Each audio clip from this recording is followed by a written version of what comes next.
This address was given on April 12, 2008, when I received the overall Alumnus Award for the entire Medical College of Virginia. President Shaw and members of the selection committee, I would like to thank you for selecting me the Medical College of Virginia Alumnus of the Year. I accept this award not only for myself, but also on behalf of the entire class of 1963, a truly unique class. I am, however, not the outstanding alumnus in this class. That honor belongs clearly to our classmate, Thomas H. Tatum. That honor, however, clearly goes to our classmate, Thomas H. Tatum. Tommy is clearly a role model to us all.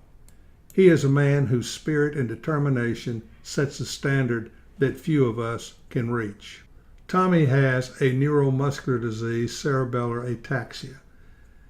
This caused him to retire early as a lieutenant colonel in the United States Air Force in 1976 after 13 years of service. First, he walked on a walker and is now in a wheelchair. He doggedly fights this progressive, insidious, and cruel disease. That, however, is not the point.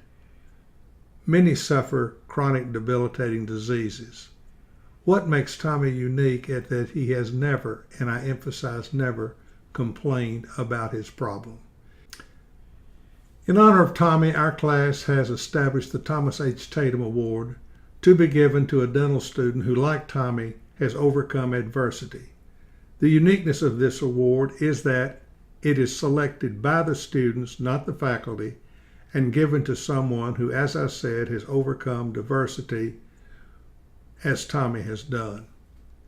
Now back to my acceptance speech.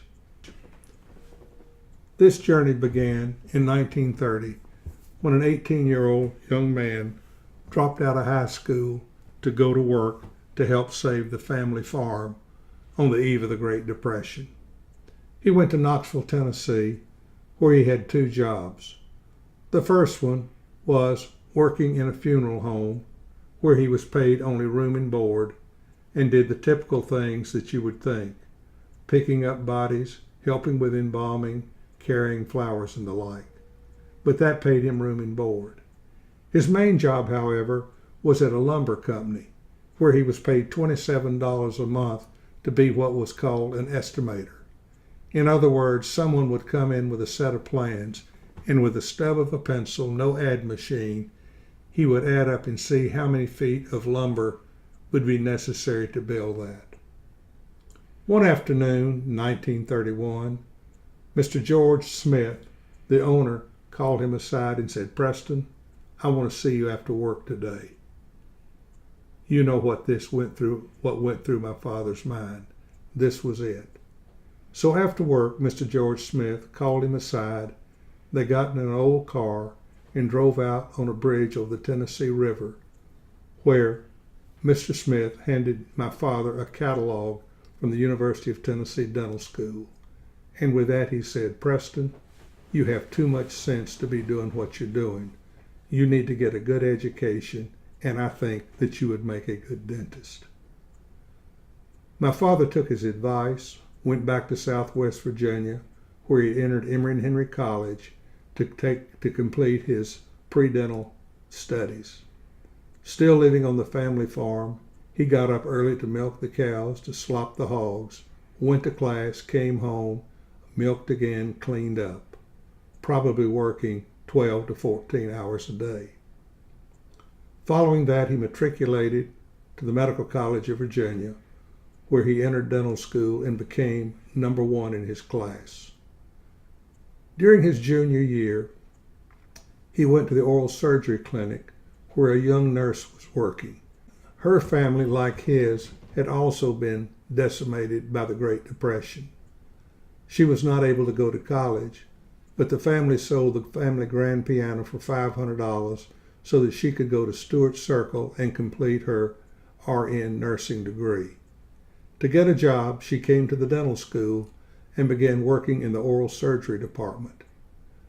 Her job, among others, was to get up and take an anesthetic pellet, put it in a mortar and pestle, crush it, add sterile water to it, and then allow the dental students with a syringe to go in and aspirate the solution which they would use for injection.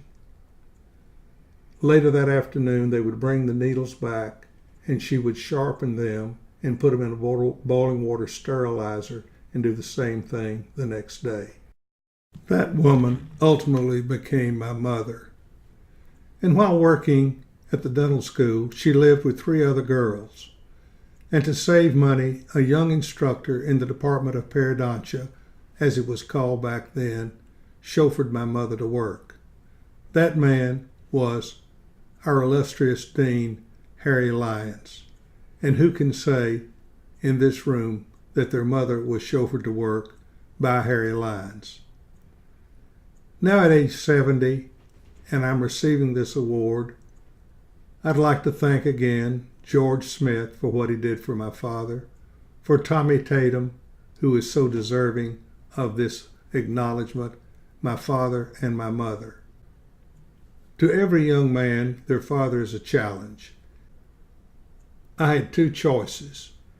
I could either challenge the bar of what my father achieved, or I could have gone in another direction. I chose to challenge the bar. And now, 70 years later, I think I have achieved that challenge. And in closing, I'd like to thank the heroes of this story, which include Tommy Tatum, George Smith, my mother, and certainly my father. Papa, I hope I've made you proud.